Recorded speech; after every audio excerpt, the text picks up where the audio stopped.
Sleigh bells are ringing, stockings are being hung, but all we want for Christmas is more Formula One. It's been an exciting season with too many chaotic and drama-filled moments to even count. And now, with one race left, it's time to sit around the fire and decorate our F1 Christmas tree with our most notable moments from the past year of racing. Welcome back to Penn State Sports Night. I'm Marina Contreras, joined by Christina Rutherford and Sydney Cox. Girls, personally, this has been one of the most exciting seasons to watch. They had everything. Unexpected podiums, a championship fight. Christina, walk us through the first layer. What was your first kind of most notable moment? I mean, we've got Nico Hulkenberg in a stake, getting, what is it, only one, or did he get two? Why am I forgetting? He got one. The one singular podium. He got the one podium. There was that one point, I think in the middle of a race, I was like, is Nico going to get another podium? But he didn't. But no, he got a podium in a stake, in the rain. Yeah. Got that Lego trophy. Yeah, I was like, you go. And technically he got two because it was Silverstone, so they had a Lego one, which he gave to his daughter, and then he got the actual one. And then we got Ferrari. They're very clearly at the bottom of this tree. They're falling off of this tree. Hanging on by a thread. They've got some issues. Yeah, they got some big issues. Next year's their year, right? Maybe, and I think the one that's kind of standing out there is Hamilton, because he was a big thing coming into the season, and sadly he's not kind of performing up to expectations. I mean, this weekend, two Q1 eliminations this weekend is P18 diabolical. for both of them. That's kind of worrying for a 7-time world champion. Yeah. But what's not worrying is the qualifying sessions we've been having. They've been insane lately. Yeah. Some of the closest we've seen all year, honestly. All in all the times in F1, that cost cap has brought everyone closer. It's obviously also the end of regs. Usually that does bring everybody together. We saw the 2021 season had a very similar layout with championship battles going till the end, exactly for the same reason. Obviously, cost cap was less in effect, but it was just the idea that these regs are ending, everybody's pushing to the very, very limit. Yeah. So. Now, Marina, I saw you put an ornament on the tree, but it did fall. I think yours broke. You want to talk about that one? So we thankfully said bye-bye to Christian Horner. Obviously, there have been rumors that he might be going to Aston Martin. Lawrence Stroll shut those down very fast. It will be Adrian He is not coming back. He said, absolutely not.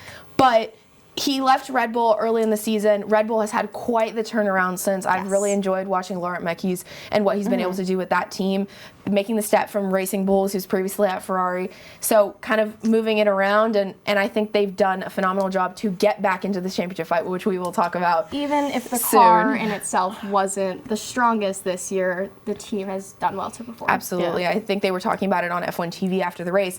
Red Bull takes the risks, and 9 times out of 10, or even 10 times out of 10, the risks pay off, and they're able to pull off those incredible results. Yes. Let's move to the next layer of the tree, next layer of the podium, if you will. I gotta say, man, Williams is showing out. I mean, 2 podiums this year for Carlos Sainz. Like, he came from Ferrari, and he even said earlier, he was like, I'm not expecting to get any podiums. And a fan called him out on it. He said, you lied.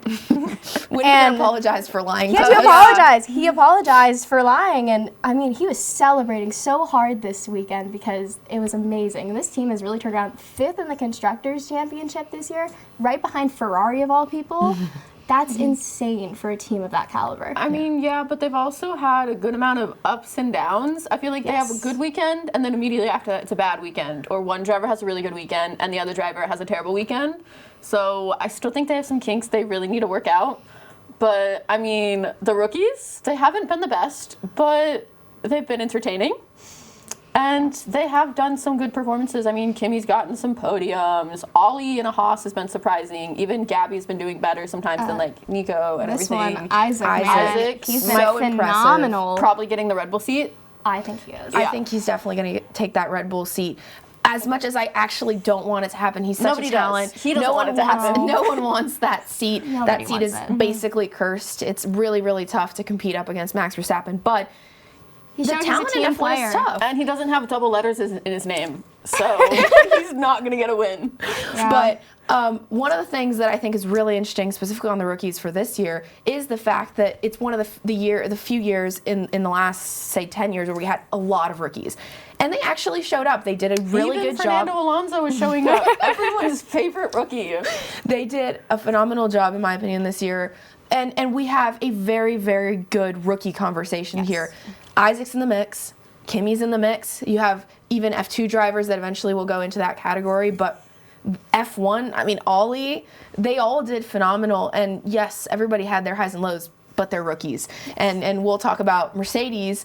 Kimi made a mistake yesterday. Yeah. Kimi made a huge mistake at the end of the race. Final lap, let Norris through, and we'll talk about the championship implications of that later on. But they all make mistakes, but they also all had very good highs. A lot of them had podiums and a lot of points finishes. I think Ollie had 4 in a row now. Yeah. So, yeah, and I mean, like, Mercedes, they're second in the constructors, which I didn't think was going to happen. It's crazy. I'm not surprised, but at the same time, I'm slightly surprised. Yeah, I mean, you have 2 strong drivers. Like you said, Kimi came out strong. I mean, everybody kind of thought it when you came into the season that Kimi would be a strong driver, and he's shown up. He's put it out there, but like you said, rookies make mistakes, and it's a learning curve, and that's kind of what happens. But Mercedes has been a dominant team this weekend. I mean, between George, Kimi, and even in, F1 Academy, you had Dorian Penn take the championship. So it's been a great run. yeah.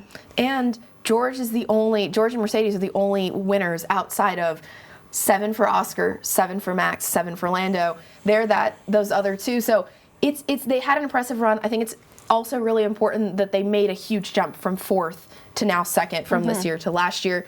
Let's move to the top layer of the tree. It's not quite the star yet. I mean, we've got McLaren, and let's be real, it's the drivers up there, not the team. Yeah. The team is very iffy. They have been making some weird decisions. They're not choosing drivers to support in the championship.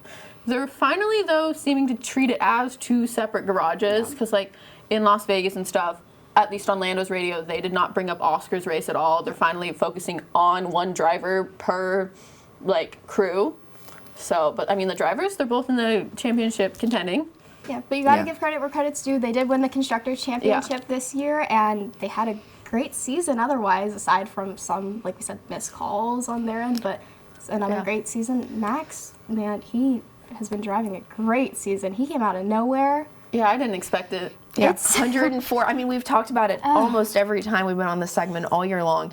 He's coming, But he's not going to win. He's the hunter. He's not. McLaren's the hunted. He's the hunter. He's getting there. 104 points that he clawed back from. He was 104 points behind Oscar. He's now 4 points ahead. Yeah, he overtook Oscar. So An insane gap. You mentioned some iffy moments. McLaren this weekend. They Could didn't have pick. taken the drivers. and they Was it a mistake? Yes. By the team, not the drivers. Not the Yes. drivers. Going into that question there, like, what's going to happen next week? Yep, we got to look at our star. Our huge question mark that is the championship left the very last race in Abu Dhabi. He got 12 points between Max and Lando.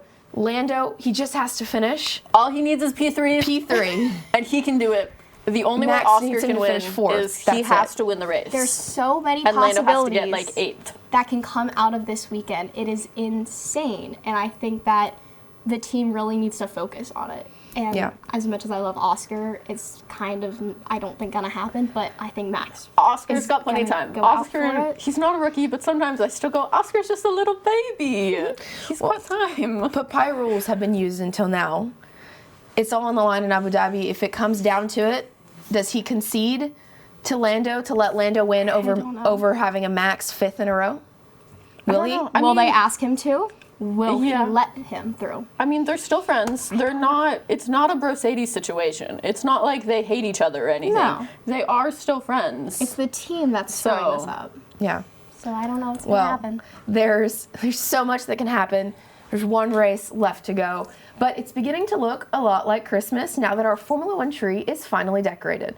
But who deserves to take that top spot? We'll have to find out when the checkered flag waves at the Yas Marina circuit this Sunday and the season of a lifetime officially comes to an end.